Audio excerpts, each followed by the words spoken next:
All right, let's get to it. First day of practices in Mobile, and you got a chance to see some of the quarterbacks who are there.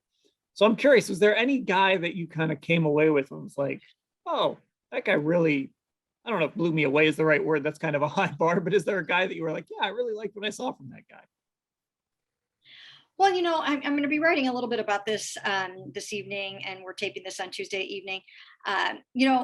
Malik Willis is somebody that is very intriguing, and he is generating a lot of buzz around here. In talking to people today, he's someone that people believe that he's got a lot of upside. Now, he might also, he's the quarterback from Liberty. He might also need a year to really sort of, get a little bit seasoned, get coached up, learn the pro game a little bit.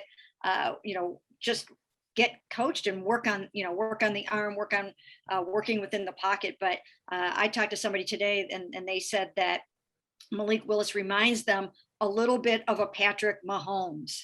And I watched him practice today. None of the quarterbacks had a day where everybody went, wow, he's the guy. He's going to be climbing up the his stock is going to be climbing immediately or anything like that.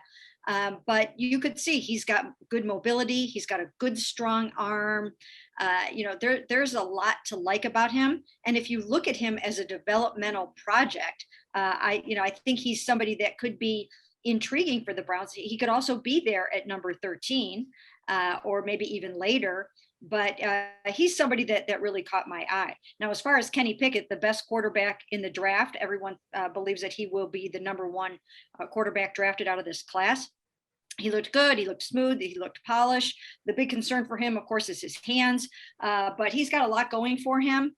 And there is a chance that he could climb up the board and end up as a top 5 pick.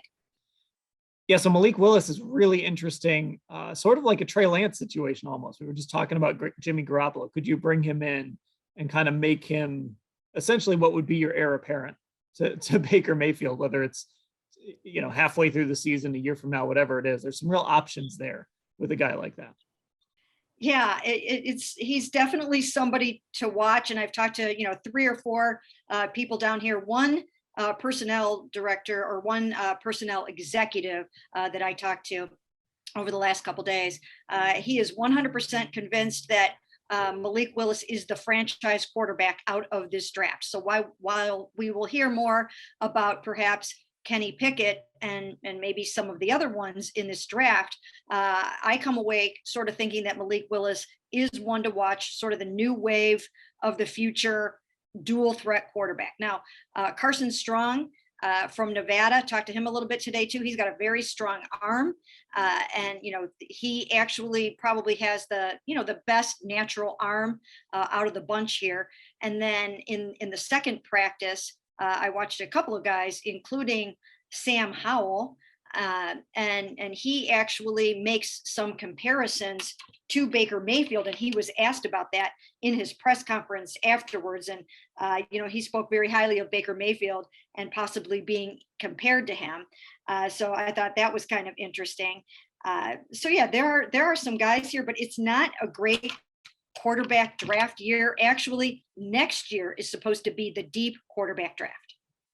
Yeah, the problem for the Browns is they're probably going to be in a position to get some of those guys. Obviously, there's going to be a lot of that race for CJ Stroud and Bryce Young and those guys. If things go the way the Browns want them to go, they won't be in it for those guys. So again, I guess that brings us back a little bit to Malik Willis.